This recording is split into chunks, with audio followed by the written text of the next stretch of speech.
Olá a todos, muito bem-vindos ao canal Saúde Mental na Igreja.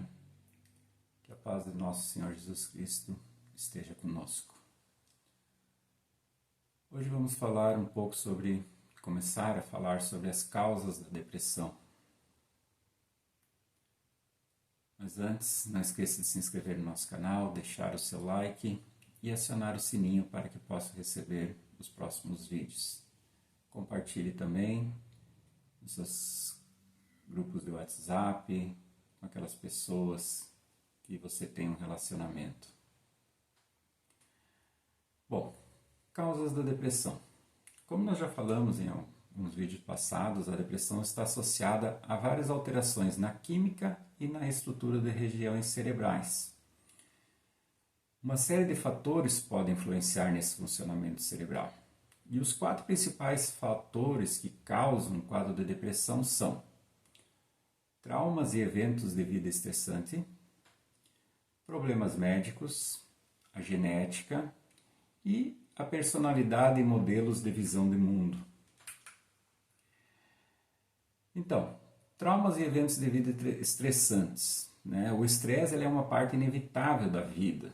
Todo mundo tem algum nível de estresse na vida. Ninguém está totalmente sem estresse. E esses eventos agudos, muitos eventos agudos, são muitas vezes o que desencadeia a depressão e leva a pessoa a procurar ajuda, como por exemplo, quando alguém próximo a você morre, quando perde o emprego, ou você fica seriamente doente, ou um relacionamento se desfaz. Mas também tem aqueles estressores de longa data, ou estressores extremos, como por exemplo a perda precoce de um dos pais, uma violência ou um abuso sexual. Então esse estresse ele desencadeia uma série de reações químicas e respostas no nosso corpo.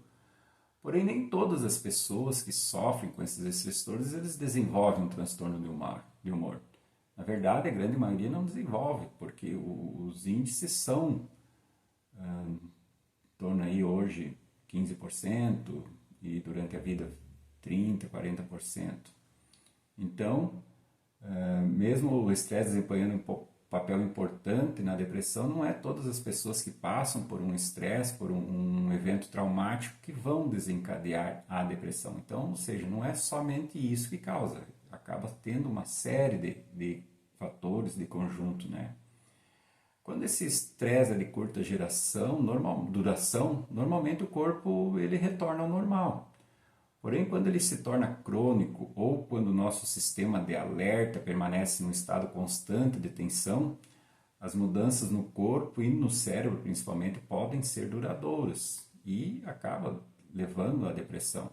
Nós já falamos bastante sobre estresse nos vídeos de ansiedade, então lá a gente explica bem direitinho também como funciona, mas vamos falar um pouquinho agora, por exemplo, quando uma ameaça física ou emocional se aproxima, o hipotálamo, que é uma região do cérebro, ele aumenta a produção do hormônio liberador de corticotropina, que se acredita que ele desempenha um papel importante na coordenação dos pensamentos e dos comportamentos dos indivíduos, nas reações emocionais, nas respostas involuntárias, e isso acaba influenciando a concentração de neurotransmissores por todo o cérebro, fazendo com que esses distúrbios no sistema hormonal podem afetar os neurotransmissores e vice-versa.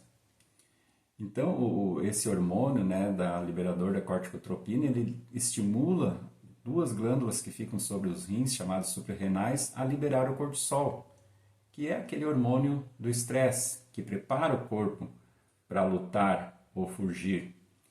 E, normalmente, esse nosso organismo tem um sistema que, quando a ameaça passar, o nosso corpo desligue essas defesas do lutar ou fugir.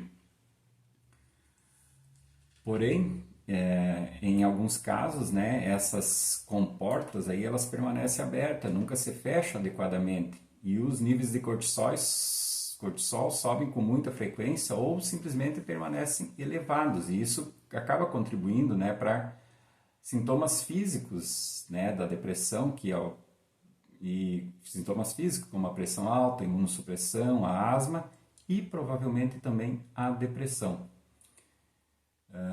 Normalmente as pessoas que estão deprimidas, elas têm um nível mais alto do que o normal de hormônio liberador de corticotropina.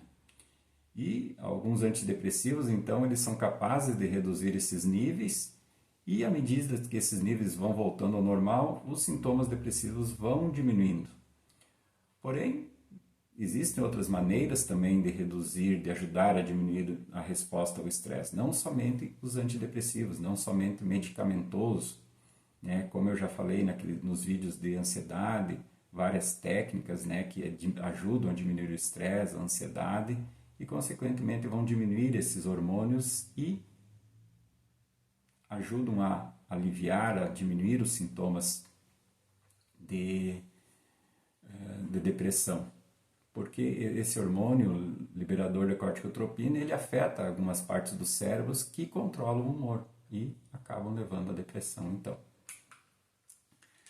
Traumas e perdas na infância também, né?